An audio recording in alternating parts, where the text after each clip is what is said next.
What would you do if you were lost in the mountains, starving, freezing, and completely alone until a stranger from a world you feared and offered you salvation?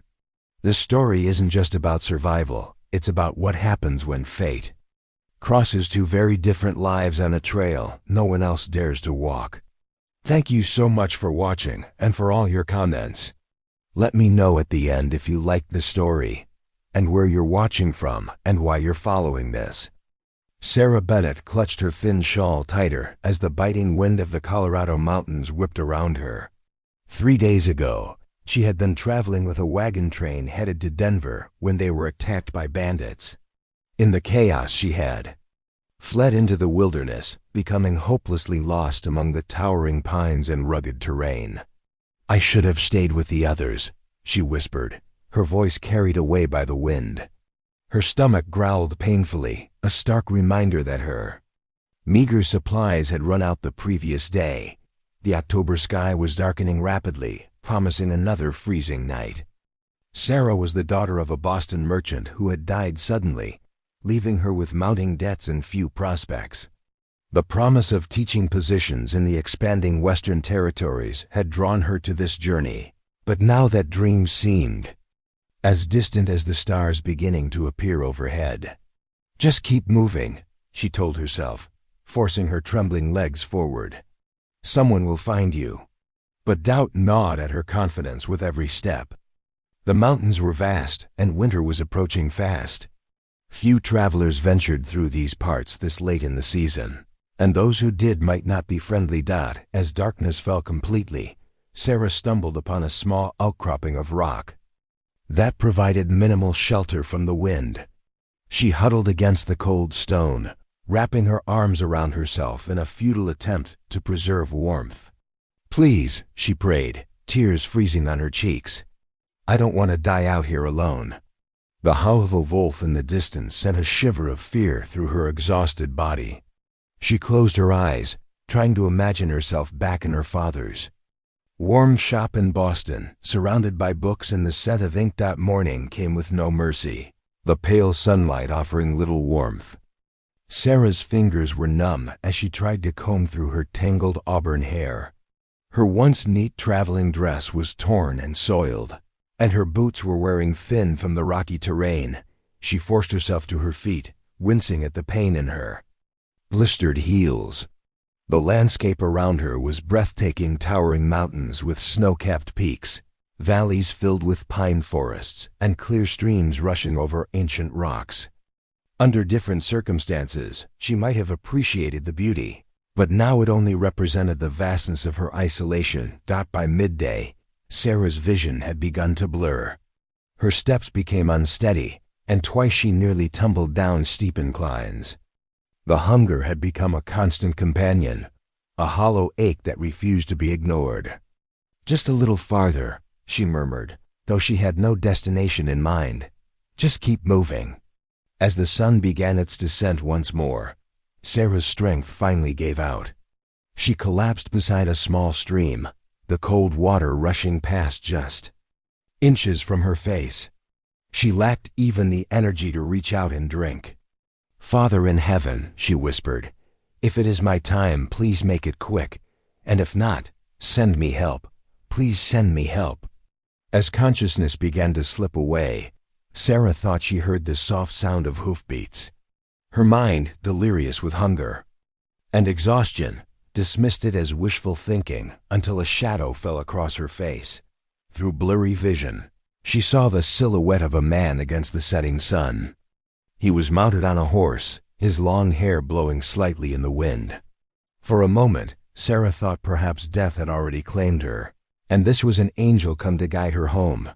Then the figure dismounted in one fluid motion and knelt beside her. Sarah felt strong hands gently turning her over, and she found herself looking into the most intense dark eyes she had ever seen.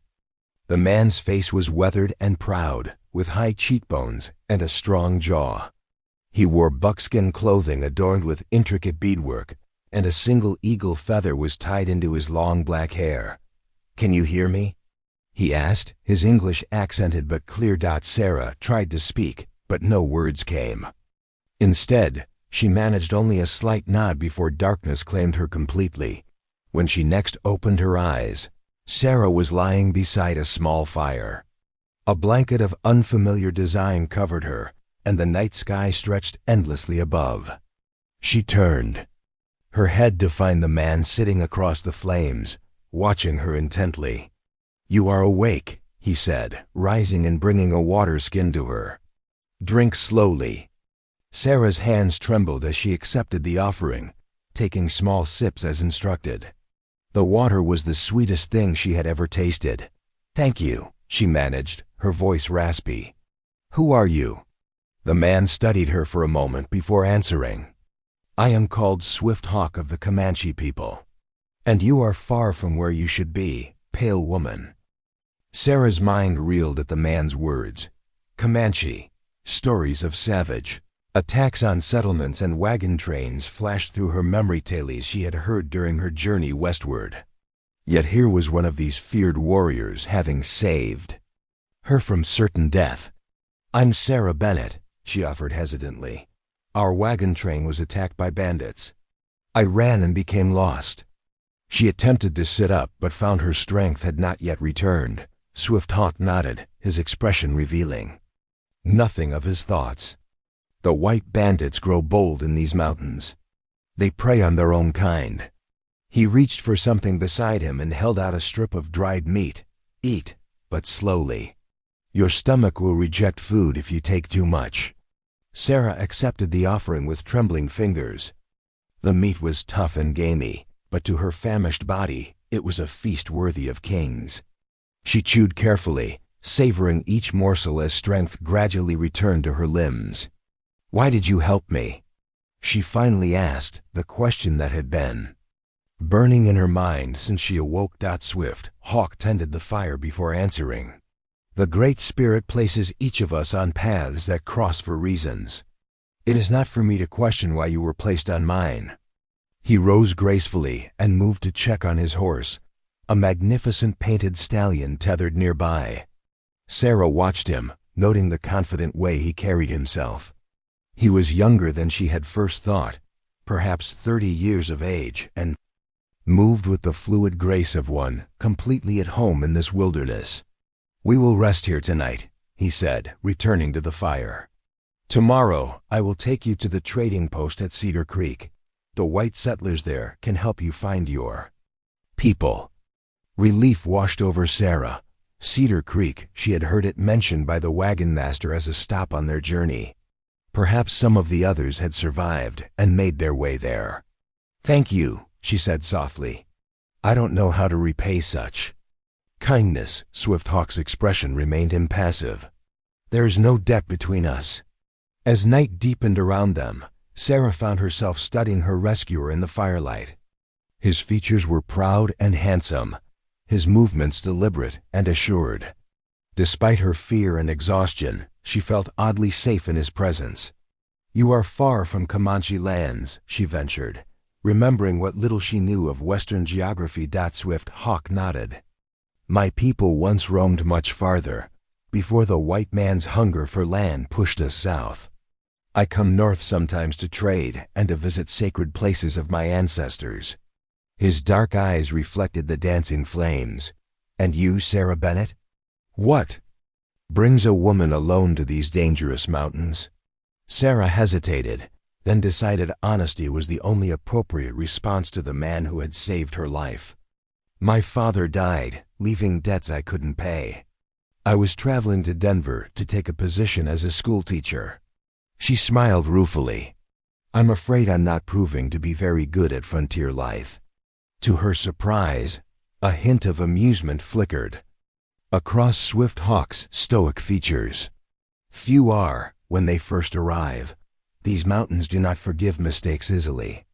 "I've learned that lesson well," Sarah admitted, wincing as she shifted position. Every muscle in her body ached from days of desperate wandering. Swift Hawk rose and moved to his saddlebags, retrieving a small pouch. He returned and offered it to her. "Herbs, mix with water and drink. It will ease your pain." Sarah accepted the pouch gratefully. Following his instructions, she prepared the bitter-tasting mixture and drank it down. Soon, a soothing warmth spread through her limbs, and the worst of her pain began to subside. "You know much about healing," she observed. "My grandmother was a medicine woman," he replied. "She taught me the ways of plants and their power to heal or harm." As the night grew deeper, Sarah felt her eyelids growing heavy. The combination of exhaustion, relief, and the medicinal herbs was pulling her toward sleep. Yet questions still lingered in her mind. "Your English is very good," she murmured, fighting to stay awake. Swift Hawk stared into the flames. "I spent 2 seasons at a mission school as a boy. The black-robed fathers taught me their words and their God." His tone revealed nothing of how he felt about this experience. "And what did you think of their teachings?" Sarah asked, genuinely curious. He considered her question for a long moment. "Their God seems very far away, living in the sky. My people believe the Creator's spirit is in all things, the rocks, the trees, the animals, the wind. We do not need special buildings to speak with what is already all around us." His words resonated with something deep inside Sarah, raised in the strict Protestant traditions of New England. She had sometimes felt the same distance from the God of her upbringing.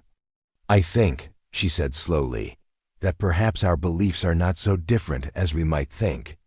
Swift Hawk's expression softened slightly. "Sleep now, Sarah Bennett. Tomorrow's journey will require strength." As Sarah drifted into slumber, wrapped in the unfamiliar blanket that smelled of smoke and pine, her last conscious thought was of how strange life's paths could be, that here, lost in the wilderness, she would find salvation from a man whose people she had been taught to fear. Morning arrived with a gentle touch of sunlight on her face. Sarah awoke to find Swift Hawk already up, tending to his horse and preparing for the day's journey. The pain in her body had lessened considerably, though weakness from hunger still made her movements unsteady. "Can you ride?"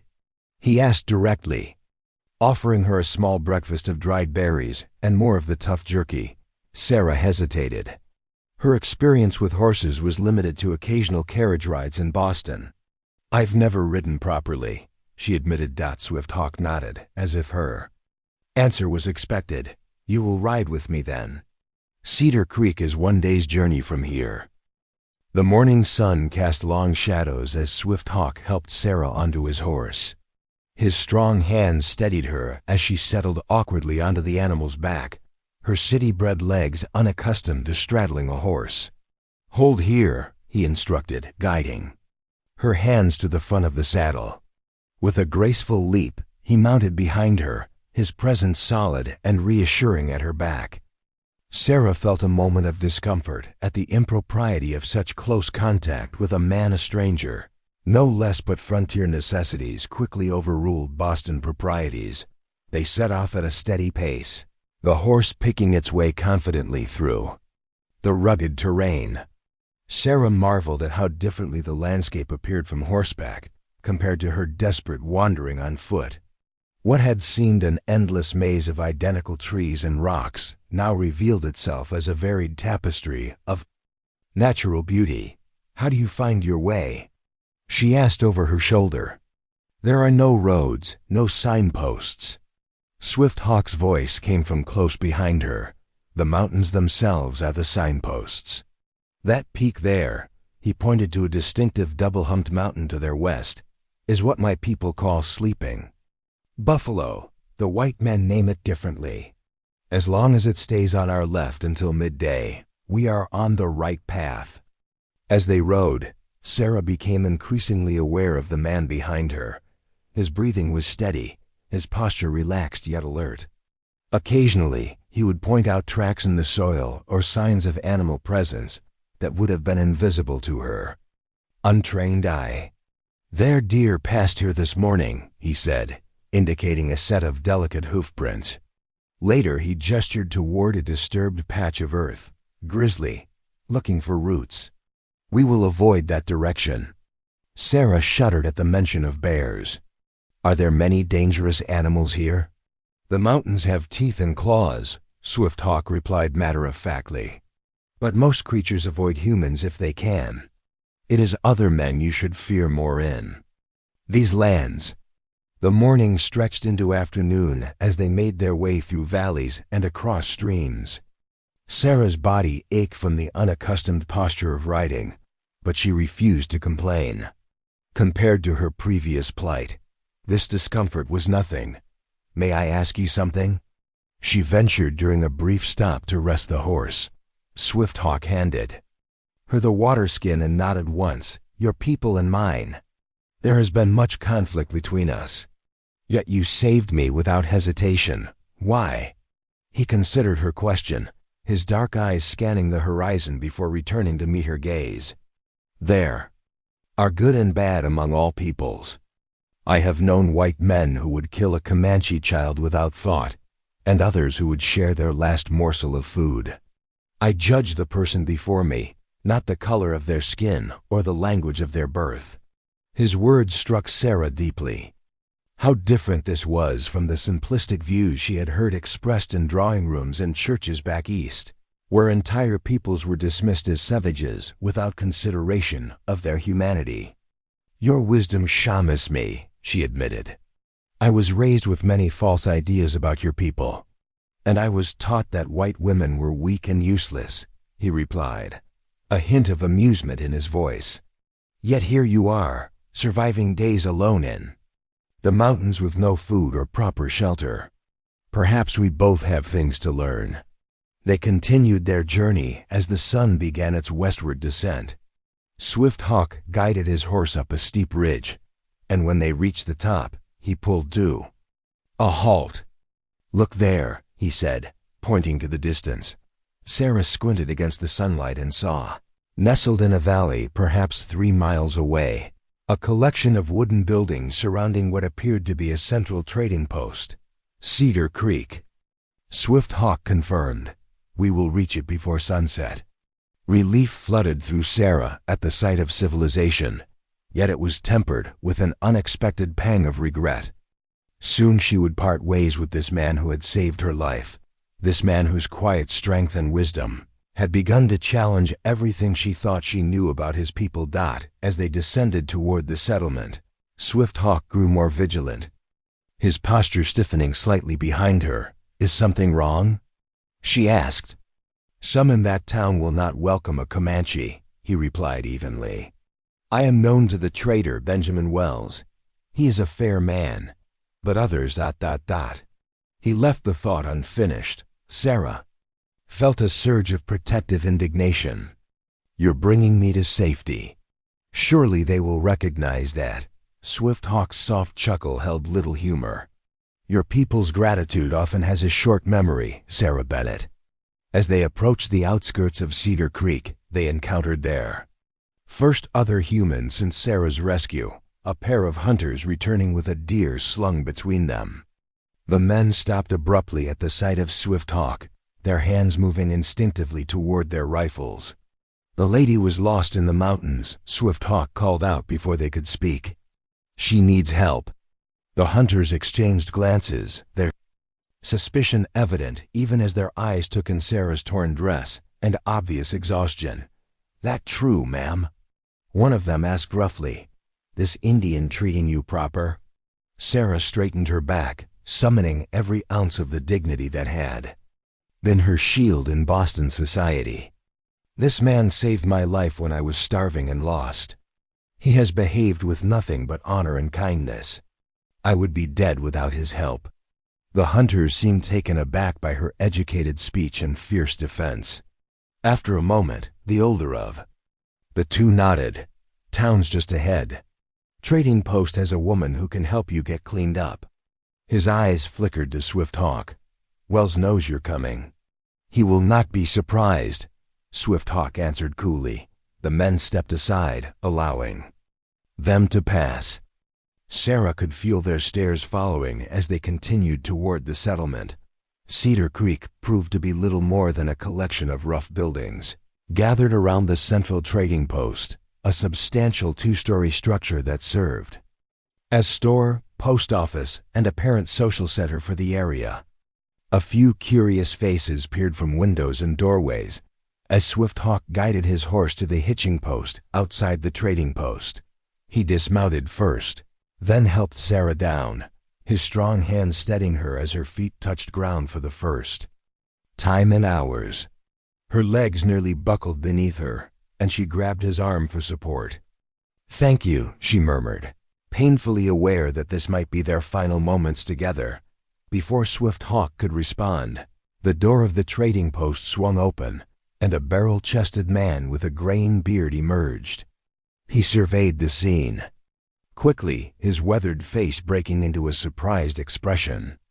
"Swift Hawk, didn't expect to see you before the first snow." His eyes moved to Sarah, widening slightly at her bedraggled appearance. "And who might this be?" "Her name is Sarah Bennett," Swift Hawk replied. "She was separated from her wagon. Trained 4 days ago. She needs food, rest, and help finding her people." The trader, presumably Benjamin Wells, stepped forward, extending a hand to Sarah. "Benjamin Wells, ma'am. Welcome to Cedar Creek. Any friend of Swift Hawk's is welcome here." Sarah shook his hand gratefully. "Thank you, Mr. Wells.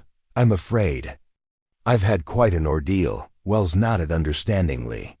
"My wife will help get you situated. We've got a room upstairs you can use." He turned to Swift Hawk. "You staying the night?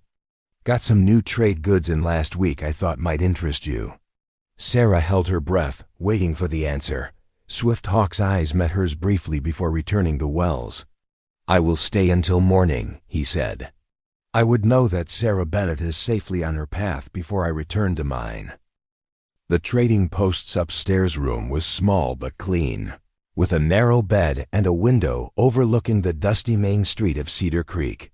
Mrs. Wells, a kind-faced woman with graying hair and capable hands, had helped Sarah bathe and had provided a simple but clean dress to replace her tattered garments. "It's not the latest fashion," Mrs. Wells apologized as Sarah smoothed the plain cotton fabric. "But it'll do until we can find something better." "It's perfect," Sarah assured her, feeling human again after the hot bath and clean clothes. "I can't thank you enough for your kindness." "Nonsense," Mrs. Wells replied, bustling about the small room. "Any friend of Swift Hawk's is welcome here.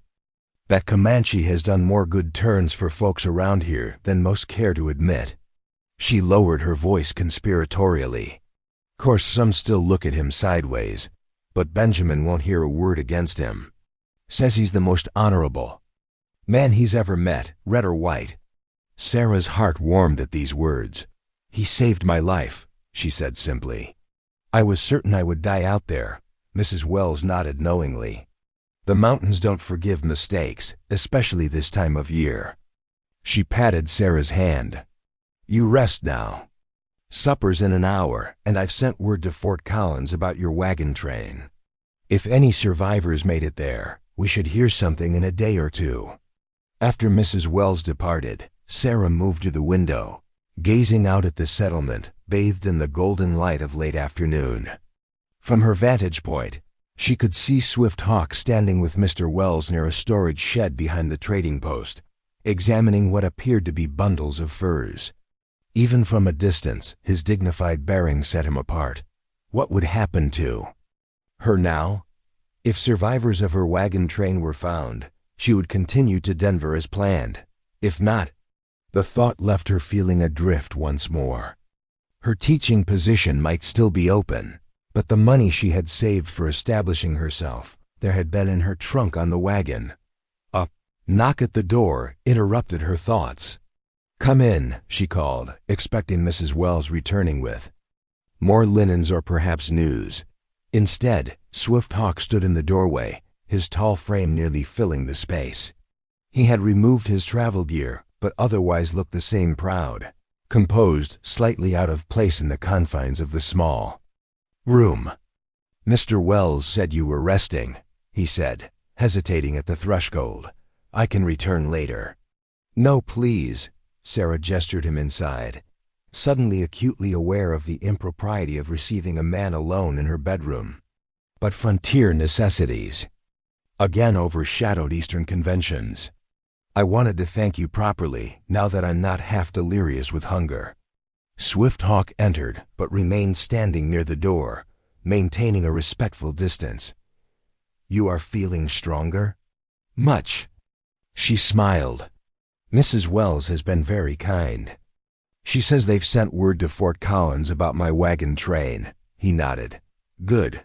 Wells is respected. If your people survived, he will find them. An awkward silence fell between them.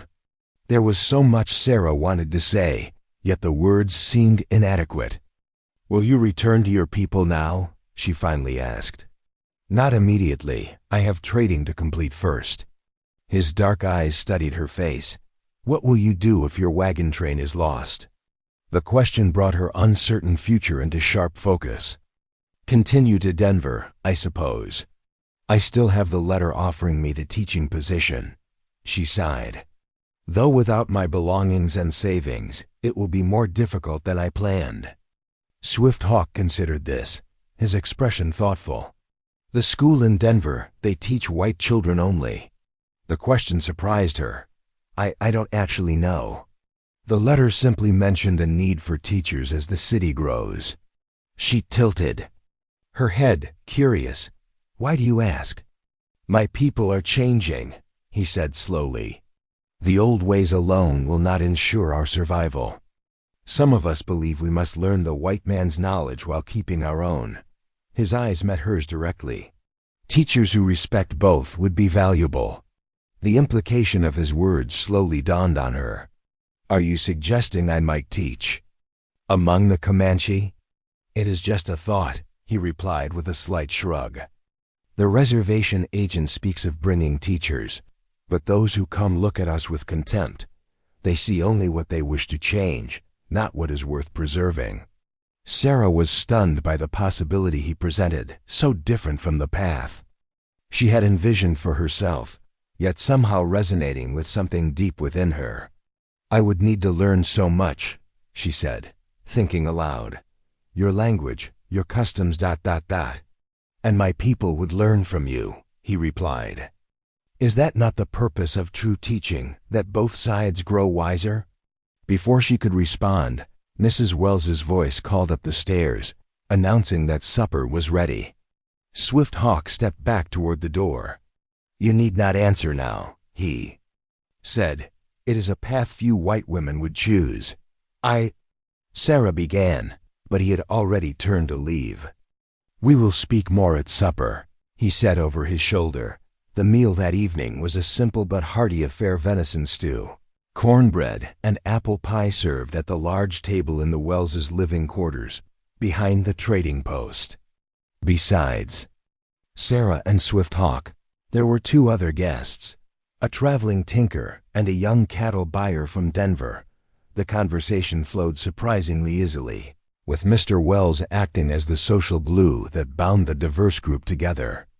He treated Swift Hawk with the same respect he showed his other guests, deferring to him on questions about conditions in the mountain passes and the prospects for the coming winter. Sarah observed the interactions with fascination. Here, in this rough-hewn trading post far from the genteel parlors of Boston, she was witnessing a kind of frontier diplomacy that transcended the tensions she had heard so much about. It wasn't perfect harmony. The cattle buyer in particular seemed uncomfortable with Swift Hawk's presence, but it was a far cry from the bitter enmity she had been led to expect. After the meal, as darkness settled over Cedar Creek, Mr. Wells invited everyone to remain at the table for coffee and conversation. It was then that the discussion turned to Sarah's situation. I've sent word to Fort Collins, Wells explained to the group. But I'll be honest, Miss Bennett, the reports I've heard about bandit attacks in that area don't leave much room for hope. 3 wagon trains hit in the past month, and few survivors. Sarah nodded, having already prepared herself for this possibility. I understand, Mr. Wells. I'm grateful for any effort you can make. What's your plan if your people don't turn up? The cattle buyer asked bluntly. Denver's still growing, but it's no place for a woman alone without means. Before Sarah could respond, Swift Hawk spoke, his deep voice commanding attention. Sarah Bennett is a teacher. Her knowledge is her means. The cattle buyer snorted. No disrespect, ma'am, but Denver schools want teachers with proper references and backgrounds. They don't just take in strays, especially women who've been. He glanced meaningfully at Swift Hawk, in questionable circumstances. Sarah felt her cheeks burn with indignation, but Swift Hawk's expression remained impassive. It was Mrs. Wells who came to her defense. "Jacob Miller, you watch your tongue in my house," she scolded the cattle buyer. "Miss Bennett is a respectable woman who survived an ordeal that would have killed most men I know, yourself included." The tension at the table was palpable until Mr. Wells deftly changed the subject, asking the tinker about conditions on the eastern trails. As the conversation shifted, Sarah felt Swift Hawk's eyes on her, and when she met his gaze, she saw something there, a question perhaps, or a challenge. Later, as the evening wound down, Sarah found herself alone with Swift Hawk on the small porch behind the trading post. The night was clear, with stars scattered like diamonds across the black velvet sky. "The cattle buyer's words troubled you," he observed, his voice low. Sarah sighed. "They reminded me of something I had forgotten. My world, the white world, has many rules about what is proper for a woman. Being rescued by a Comanche warrior and traveling alone with him would be considered compromising." Swift Hawk was silent for a moment. "Among my people, a woman is judged by her strength, her wisdom, and her actions, not by who she walks beside on a trail." "I think I prefer your people's way," Sarah said softly. They stood in comfortable silence, listening to the night sounds of the small settlement, a dog barking in the distance, the creak of a windmill, the faint strains of a fiddle from the saloon down the street. "I have been thinking about what you said earlier," Sarah finally ventured, "about teaching among your people." Swift Hawk turned to face her, his expression serious in the moonlight. "It would not be an easy life, no," she agreed. "But perhaps it would be a meaningful one." She took a deep breath. "If my wagon train is truly lost, along with my possessions and prospects in Denver, I would consider your suggestion. Not as a final decision, but as a possibility to explore." A rare smile transformed Swift Hawk's stern features. "That is more than I expected." "There would be conditions," Sarah added quickly. "I would need to know that I could leave if it proved too difficult. And I would need to maintain correspondence with what family I have back east." "Fair terms," he nodded. "The reservation agent could arrange letters, and no one would force you to stay where you are not happy." The door behind them opened, spilling lamplight onto the porch as Mrs. Wells appeared. "Miss Bennett, there's a rider just come in from Fort Collins with news," she said, her expression grave. "I think you should hear it directly." Sarah's heart raced as she followed Mrs. Wells back inside, aware of Swift Hawk's solid presence behind her. In the trading post's main room stood a dust-covered man in an army uniform, his face lined with exhaustion. "Miss Bennett?" he asked when she entered. At her nod, he continued, "I'm Lieutenant Clark from Fort Collins. I'm afraid I have difficult news. We found the remains of your wagon train 3 days ago. There were no survivors among those who stayed with the wagons."